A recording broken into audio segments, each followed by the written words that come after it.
Hello everyone, welcome back to the channel once again. So I'm back yet again. I'm still having some of the problems that I have mentioned in my past video. So I'm still suffering from fever, sore throat, etc., etc. But still,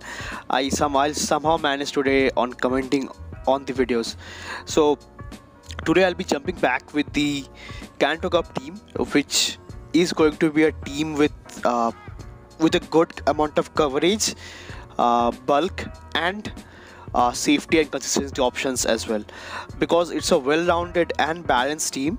which is built around my Seaking. Yes, my Seaking over here, you can see it's a triple legacy Seaking with Poison Jab, Icy Wind, and Drill Run. So this legacy moves are like, this is the most expensive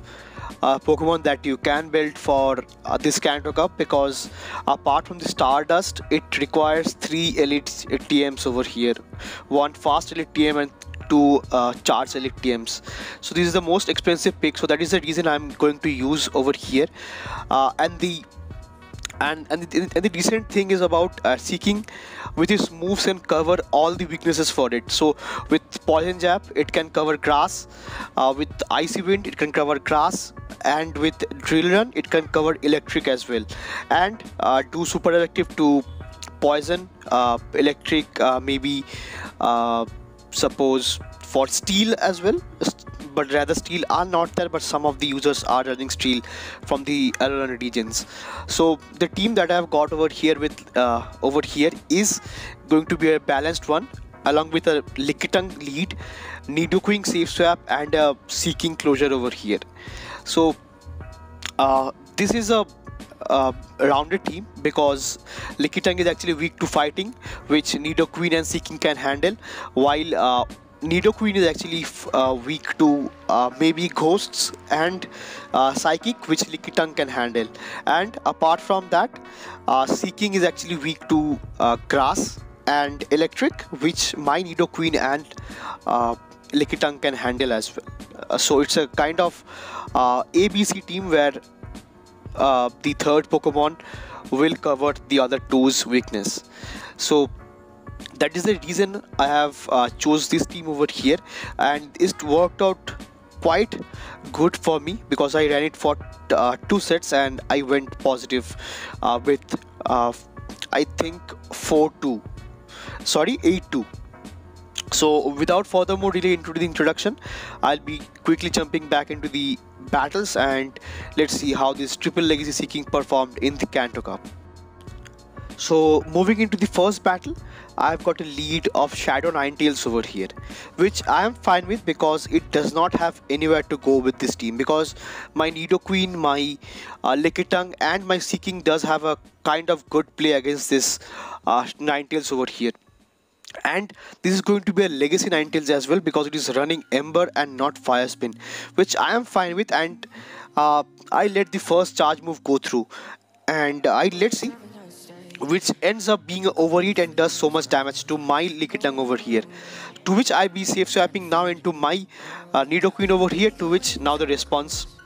with their own Dragonair over here. So for Dragonair, I'll be going for the neutral move of Poison Fang and Poison Jab, which does add up because of the debuff, and this is going to be the first Aqua Tail, which I'll be opting to shield, because it will be doing so much super effective damage because of my partial ground typing on it. And let's see, this is the first bigger part in the next Poison Fang, which indeed gets the final shield from my opponent, and now they will be reaching to 1 Aqua Tail this time, which I am happy with, because now this is how I can come back with my Seaking over here and get a bit of extra energy, which I am happy with, because I have some energy with my own Lickitung in the back for a potential snipe in the further matchup, to which I'll be not waiting this time, but I'll be going for the first Drill Run, which does land over here and doing massive super effective damage, to which I'll be coming back with my Lickitung over here, and I'll be going for the snipe. This body slam will be enough to get the knockout, which indeed gets the final shield from my opponent, to which now this is in a perfect farm down range for my Seaking over here, because I know that their Ninetales is energy dry and I have to shield this Dark Pulse. To which I'll be going for the next drill down over here because I could farm down the A mark, to which they will be only left with their Ninetales, and it will be enough to get the knockout for the with this drill down, and indeed getting the win for the first battle here in the first match in the Kanto Cup, which is really nice. Moving into the next battle, I pick up a kind of neutral lead over here with Graveler in this scenario, to which I'll be like they'll be throwing the first time and I will be letting it go. I thought that this is going to be a Rock Blast, which it is, and now I'll not beat as well because I'll be going for the super effective Power Whip over here, which if lands it will do super effective damage and maybe the knockout, but it is barely enough to get the knockout, which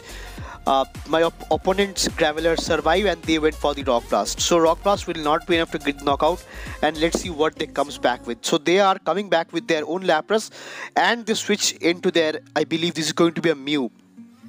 which I am happy with because this Shadow Claw is resisted, and I'll be going for the next Body Slam. So Body Slam gets the shield over here. So what I'll do over here, I'll be shielding up on the Surf and I'll be going to load up on some extra energy, and I'll be preserving one power for the Lapras that will be coming up later. So this is the game plan that I had for this matchup. So I'll be letting the first Surf go through because now I'll be debuffing my opponent with the Poison Fang, which will be really fun, which will be really good for me rather, because this Poison Jab will add up much quicker. And now this is going to be the next Surf, which will be enough to get the knockout, and now I'll be coming back with my own Seaking over here to get some energy, to which now they comes back with their own Lapras and try to snipe me because I'm quite sure that this is going to be a Surf and it does not hit for so much damage because Surf is resisted over here because of my partial water, my pure water typing rather. So now I'll be going for my drill learn, and after delaying the switch clock, I'll be quickly switching back into my Lickitung with preserved Power Whip, which will be landing over here for super active damage, and to which they will be trying to farm me down because that way they can have some energy onto their Mew. But before they could farm me down, I could reach to one Body Slam right now of my own, which does take the Mew out of the game and getting the win for the second battle here as well. A really great play. Moving into the third battle over here and picking up a kind of really tough lead over here with XL Alolan Sandshrew over here, and I don't have a really great response for this because my backline of Nidoqueen and my Seaking does not have a really great play against this, to which now they went for the Blizzard, which does so much damage in this situation as well to this bulky Lickitung,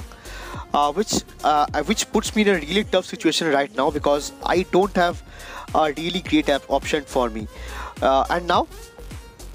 they will be going for the Night Slash over here, which will be enough to get the knockout, and now I'll be coming back with my own Seaking over here to get a bit of extra energy. Because I should have got the farm down from this kind of range, and they recognize that, and that is the reason they quickly swapped into their own Hypno in this scenario, which is fine for me because now I'll be going for the back-to-back Ice Events in this scenario, which will be doing neutral damage and also debuffing my opponent. So this is going to be the first Thunder Punch, I believe, which is debuffed, and it will not do as much damage in this scenario, but since I got a bit of lag in this situation, so I'll be going for the first drill learn over here, which does land, and it was I'm not quite sure what happened this time. It they could quickly throw back the Thunder Punch this time again, and now I have to deal two Pokemons with two shields in their hand and in my hand as well with my Nidoqueen, and they have got a Alolan Muck onto their backline, to which they catches a perfect Earth Power onto their Alolan Sandshrew, which is really fine for me because now from this kind of range we do have a shield advantage, and this is the mistake that I did for this matchup. I let the first Dark Pulse go through this because now from this kind of range, if they snuck in, which after the game fix they will be doing definitely, they can easily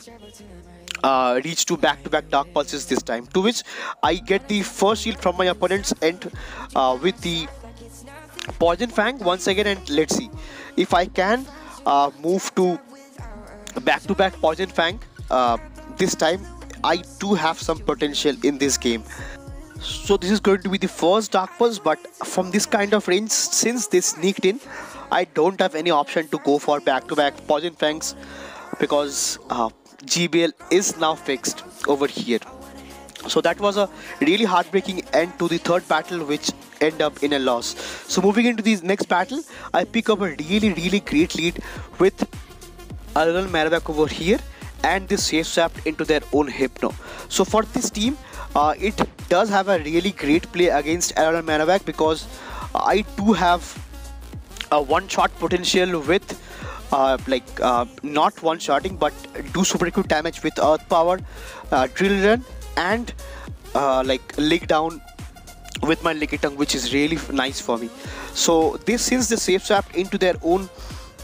Hypno in this scenario, I'll be safe swapping into my own Seaking, and they went for the Shadow Ball in this scenario. But since it was debuffed, it did not get so much damage. So that is the reason I'll be going for the next Drillon, either to grab a shield or to grab Switch, which I am happy with. And now they comes back with a Golbat, which is not really great because from this kind of range I cannot come back with my own Nidoqueen because I cannot let the Golbat farm up a huge amount of energy with wing attacks, and else I cannot throw anything which will be super effective to this Golbat as well. So that is the reason my win con in this matchup is actually this Golbat over here, but I have to keep this Lickitung alive with a bit of energy as well. So in the end game to potentially lick down the Marowak for this scenario, since they swapped quickly into their own Marowak, to which I'll be going for my own Nidoqueen over here, and this is going to be the first Bone Club, to which I opt to shield from this kind of scenario because I was having double shield advantage. And this, I believe this is going to be a Shadow Bone, which I can easily survive because it hits for neutral, which I can easily survive, and now I go for the bait. So this is going to be really tough because if they calls it, it is going to be really tough for my for my Nidoqueen and Lickitung to handle. But since I got the debuff, which is 100% chance of getting the debuff, I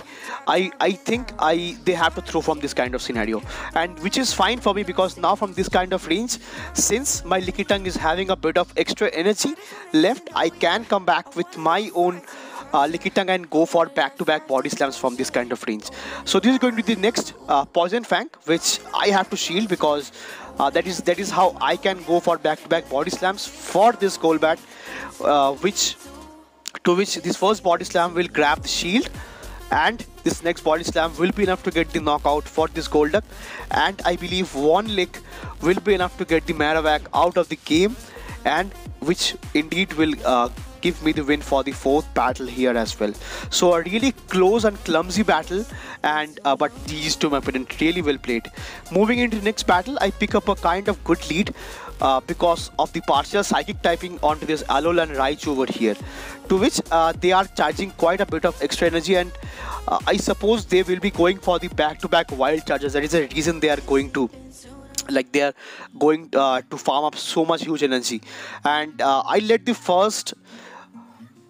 wild charge go through, and let's see. So this is going to be the wild charge, which to which I thought of I thought of getting the CMP over here, but they actually CMP tied. I CMP tied them onto the next second wild charge, so that is the reason this is the energy which is completely wasted. I should have farmed down, so that is the reason I went for the undercharge, and they comes back with their own Dragonair over here. So this is the really great scenario for Seaking because it have access to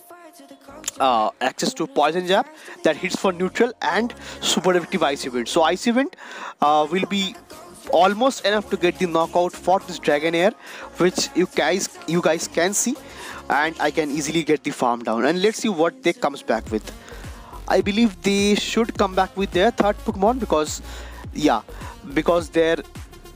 Raichu is kind of really low. I could easily get the farm down, and now since they comes back with the Alolan Marowak, I will be going for the drill run, which they does not anticipate because they thought that I'll be going for the ice event. To which now they comes back with their Raichu and gets farmed down, and that is the reason I throw up onto the ice event, because I'm quite sure that they will be opting to shield this time. And this is the best case scenario because I CMP tied over here, and I was not actually aware that Seaking wins CMP over AWAC over in this scenario. To which now I'll be coming back with my very low Lickitung, but it is kind of bulky for this matchup, and indeed getting the win for the fifth battle here as well. So with this team, I picked up a 4-1 victory, 4-1 positive set in the first and second set as well, to which I went up on an 8-2 run.